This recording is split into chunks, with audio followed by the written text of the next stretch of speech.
war degdeg ah oo hadda ina soo gaaray. Maamulka waqooyi bari Soomaaliya iyo dowladda dhexe ee Soomaaliya oo ay u muuqdaan mid khilaaf xooggan uu soo kala dhex galayo. Maamulka waqooyi bari si rasmi ah ayuu qorsheynayaa in xiriirka ugu jira dowladda dhexe ee Soomaaliya haddii madaxweyne Xasan Sheekh Maxamuud uu ka baaqsado socdaalka iyo casuumadda loo fidiyay ee Laascaanood taala.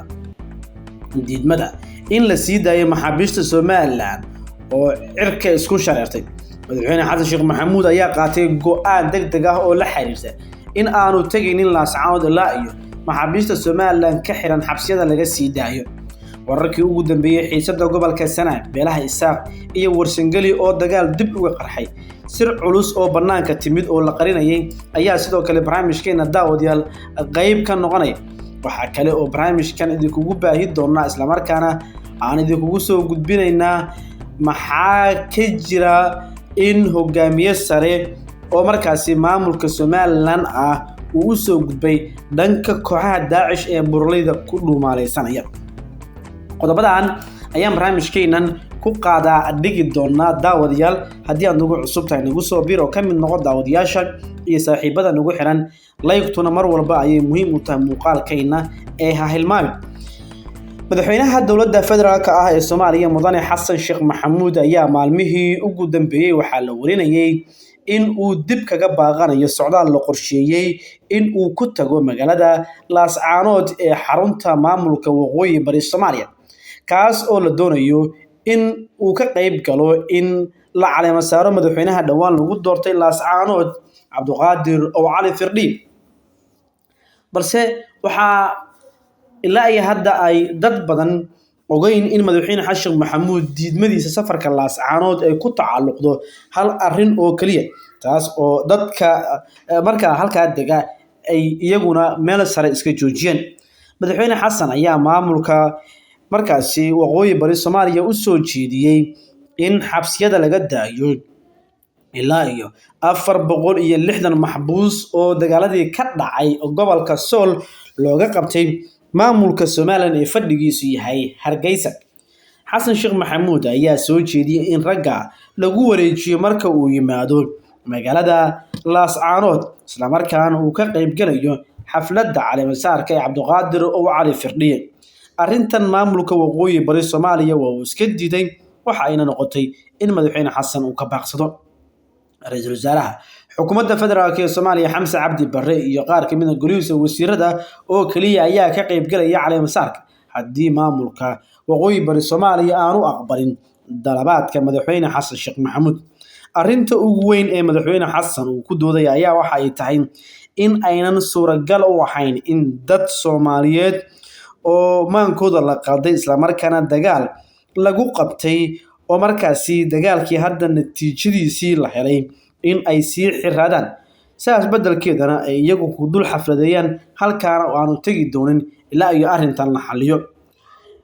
Dad markaasi qayb ka ah gulufka oo beesha dhulbaanta u dhashay ayaa arrinka dalabaadka ee madaxweyne Xasan Sheekh Maxamuud meel sare iska joojiyay. waxay soo jeediyeen in madaxweyne Xasan Sheekh Maxamuud laga diido in qorshaha uu hirgeliyo. Arrintan ayay maamulkan meel sare iska joojiyeen iyaga oo sheegay in waqtigan ayna suuragal u ahayn in xabsiyada laga sii daayo xubnahan u dhashay beesha Isaaq badigood kuwa oo lagu qabtay dagaaladii ugu dambeeyay aaga ka dhacay. Faysal Bootaan iyo xubno kale ayaa ka mid ah kuwa oo ku jira xabsiyada waaweyn ee magaalada Laascaanood ee gobolka Sool. dagaal sanadii 2023 ku dhex maray magaalada Laascaanood ee xarunta gobolka Sool haatana xarunta maamulka waqooyi bari Soomaaliya ciidamada cad ah maamulka Somaliland iyo kuwa dadka deegaanka oo hubka qaatay ayaa natiijadiisu waxay noqotay in ciidamadii maamulka Somaliland aaga joogay si awood ah looga saaro oo laga faramaroojiyo.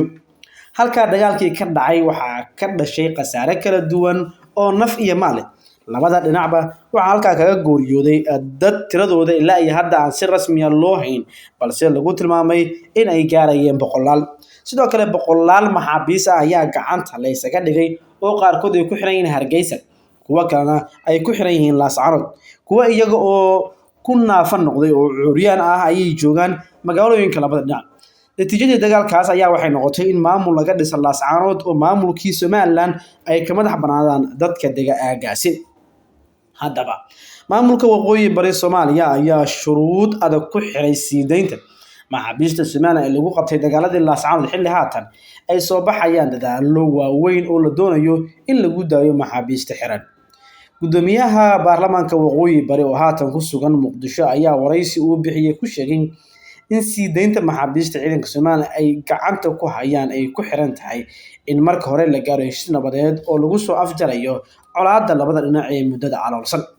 oo Xasan ayaa intaa ku daray in aysan suuragal ahayn in maxaabiista la sii daayo iyada oo aan heshiis rasmi ah laga gaarin dagaaladii ka dhacay Laascaanood. Gudoomiyaha ayaa carabka ku adkeeyay in qaar ka mid ah maxaabiista xiran ay dambiyo culus ka galeen shacabka Laascaanood loona baahan yahay in lagula xisaabtamo gafafkii iyo sidoo kale arrimooyinkii dadka reer Sool ay ka galeen oo waliba ay u bareereen. Ma sii daynayno maxaabiis sabab la'aan. Qaar ka mid ah maxaabiista waxay ku lug leeyihiin dambiyo culus, waxaana suuragal ah in la horkeeno maxkamad si looga xisaabiyo xasuuqii iyo barakicintii loo geystay shacabka Laascaanood, ayuu yiri isaga oo sii hadlayay. Sidoo kale waxa uu gudoomiyuhu sii raaciyay in Somaliland aaminsan tahay in dhulkan xoog ku qabsan karto ma suurtoobi karto in maxaabiista la sii daayo. Waa in marka hore Somaliland ay sheegto mowqifkeeda arrintan la xiriirta. Dhanka kale, gudoomiyaha golaha wakiilada waqooyi bari ayaa ku dhawaaqay isdifaac ka dhan ah Puntland iyo Somaliland oo dhawaan heshiis ku gaaray magaalada Nairobi ee dalka Kenya, wuxuuna sheegay in labada maamul ay u heshiiyeen in ay wiiqaan waqooyi bari isla markaana ay diyaar u yihiin in ay iska difaacaan. Waqooyi bari waa dhalatay, waa jiraysaa, waana joogaysaa Somaliland, waana inta aamintaa, ayuu yiri mar kale gudoomiyaha oo wareysiga ku dhex hadlayay. Wuxuu intaa ku daray culays kasta oo yimaado madaafiic ayaa lagu garaacayay Laascaanood, markaas wax kasta difaac ayaa laga galayaa oo xaqa ayaa guuleysanaya. Waqooyi bari xaq ayay ku taagan tahay oo cidna ma dulminaysa, ayuu mar kale yiri. Arrinta maamulka waqooyi bari Soomaaliya iyo tan Somaliland ayaa u muuqata mid markaa joogta meel xasaasi oo aad u sareysa. Heshiiska amni ee Somaliland iyo Puntland ayuu ku tilmaamay mid aan ka shaqeyn karin deegaanada maamulka waqooyi bari maadaama labada dhinac ay haatan wadaagin wax xuduud oo dhab ah oo aysan markaa ahayn laba maamul oo xad leh oo u dhaxeeya maamulka waqooyi bari Soomaaliya. Halkan marka ay joogto waxa maamulka waqooyi bari Soomaaliya uu si cad u cadeynayaa in aanu diyaar u ahayn wada hadal, wada xaajood iyo sidoo kale waan uu ka galo maxaabiista ku xiran magaalada Laascaanood ee xarunta gobolka Sool ee maamulka waqooyi bari Soomaaliya, kuwa oo gaaraya ilaa iyo 460 maxbuus oo laga qabtay maamulka fadhigiisu yahay Hargeysa. Si kastaba maamulada Puntland iyo Somaliland ayaa si weyn isugu soo dhawaaday kadib markii dowladda federaalka ee Soomaaliya u dhaqaaqday dhismaha maamulka waqooyi bari Soomaaliya ka oo kol hore la oran jiray Khartoum State, isla markaana ay horbood u ahaayeen dad u dhashay beesha dhulbaante oo dagaal xooggan la galay ciidamadii maamulka Somaliland ee joogay gobolka Sool, kuwa oo dagaalka ay kaga dhinteen dad tiro badan oo haldoor ah. Dadkan reer Sool gaar ahaan Laascaanood oo kacay ayay ku dhisantay maamulka waqooyi bari Soomaaliya. Sidoo kale aragtida diidmada la jirka maamulka Somaliland ee dadka halkan dega ayaa ahaa mid in muddo ah soo jirtay oo ma ahayn wax ugub ah. Sidoo kale maamulka Puntland ayaa kolkii hore garab ku siinayay dadka reer Laascaanood in ay iska xoreeyaan maamulka Somaliland, balse arrintu waxay isbedeshay markii la ogaaday in dadkan ay doonayaan maamul si gaar ah u taagan oo ay markaasi u aragto maamul ay uga adkaan karto maamulka uu hogaamiyay Siciid Dani oo muddo uu kala dhaxeeyay khilaaf siyaasadeed oo xooggan. Puntland iyo Somaliland ayaa iyagu hadda isla gartay aragti ah in ay ka midoobaan arrinta maamulka waqooyi bari Soomaaliya oo ay dhexda u xirtaan una diyaar garoobaan dagaal toos ah iyo mid dadban oo lala galo maamulka waqooyi bari Soomaaliya ee fadhigiisu yahay magaalada Laascaanood ee gobolka Sool. Arrintan ayaan la ogeyn meesha ay ku biyo shuban doonto maadaama dadka degan gobolka Sool ay dhexda u xirteen isla markaana ay diyaar u yihiin dagaal ay la galaan cid walba oo ka soo horjeeda jiritaanka maamulka waqooyi bari Soomaaliya ka oo muddooyinkii ugu dambeeyay si dardar leh ku soconayay. daawadi aragtidaadu waa inoo muhiim haddii aad nagu cusub tahay nagu soo biro ka mid noqo daawadayaasha iyo saaxiibada nagu xiran like-tu muuqaalka ayay muhiim u tahay.